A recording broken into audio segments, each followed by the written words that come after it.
അസ്സലാമു അലൈക്കും വറഹ്മത്തുള്ളാഹി. ഷവ്വാലിന്റെ പൊന്നമ്പി മാനത്തുയർന്ന് വിശുദ്ധ റമദാൻ കൂടെ പറഞ്ഞ് ഈദുൽ ഫിത്റിനെ വരവേൽക്കാൻ ഒരുങ്ങുമ്പോഴും വിശ്വാസ ഹൃദയങ്ങളിൽ ചെറിയൊരു സങ്കടം ബാക്കിയാണ്.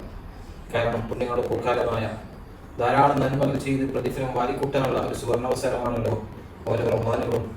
അതുതന്നെയാണ് മുത്തനബി പറഞ്ഞതും, ജനങ്ങളെങ്ങാനും റമദാനിന് മഹത്വം അറിഞ്ഞിരുന്നുവെങ്കിൽ വർഷം പൂർണ്ണമായിട്ടും റമദാൻ ആയിരുന്നെങ്കിലെന്ന് അവർ ആഗ്രഹിക്കുമായിരുന്നു. കാരണം അള്ളാഹുവിന്റെ പ്രത്യേകമായ റഹ്മത്തും മഗ്ഫിറത്തും കോടാനുകൂടി ജനങ്ങളെ ഓരോ ദിവസവും നരകത്തിൽ മോചിപ്പിക്കുന്നതുമായ വലിയൊരു അവസരമാണല്ലോ വിശുദ്ധ റമദാൻ.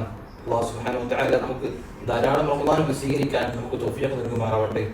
മുത്തനബി സല്ലല്ലാഹു അലൈഹി വസല്ലം പറഞ്ഞത് കാണാം, അസ്സിയാമു വൽ ഖുർആനു യശ്ഫഅാനി ലിൽ അബ്ദി യൗമൽ ഖിയാമ. ഖുർആനും നോമ്പും നാളെ അല്ലാഹുവിന്റെ അടുക്കൽ ഖിയാമത്ത് നാളിൽ ശുപാർശ ചെയ്യുന്നതാണ്.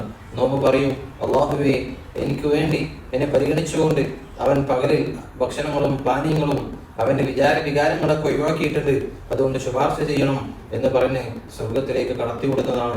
അല്ലാഹു സുബ്ഹാനഹു വ തആല അക്കൂട്ടത്തിൽ നമ്മെ ഉൾപ്പെടുത്തി അനുഗ്രഹിക്കുമാറാവട്ടെ. നമുക്ക് റമദാൻ അനുകൂലമാവണമെങ്കിൽ നാം റമദാനിൽ എന്തെല്ലാം നന്മകൾ തുടങ്ങി വെച്ചിട്ടുണ്ടോ, എന്തെല്ലാം ചെയ്തിട്ടുണ്ടോ, അതൊന്നും നിർത്താതെ കണ്ടിന്യൂയായി നിത്യമായി ചെയ്തു പോകുമ്പോഴാണ് നമുക്ക് റമദാൻ അനുകൂലമാകുന്നത്.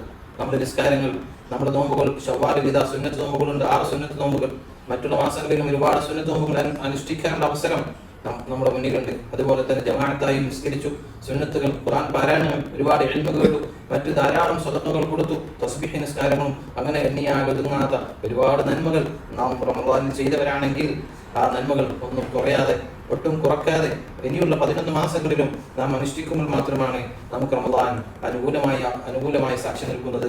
അല്ലാഹു നമുക്ക് അതിന് തൗഫീഖ് നൽകട്ടെ. സത്യത്തിൽ നമുക്ക് ധാരാളം പേർക്ക് ദുആ ചെയ്യേണ്ടതുണ്ട്. നമ്മുടെ മാതാപിതാക്കളിൽ നിന്നും, കുടുംബക്കാരിൽ നിന്നും, സുഹൃത്തുക്കളിൽ നിന്നും, അതുപോലെ ഉസ്താദുമാരിൽ നിന്നൊക്കെ പലരും ഇവിടെ പറഞ്ഞു പോയിട്ടുണ്ട്.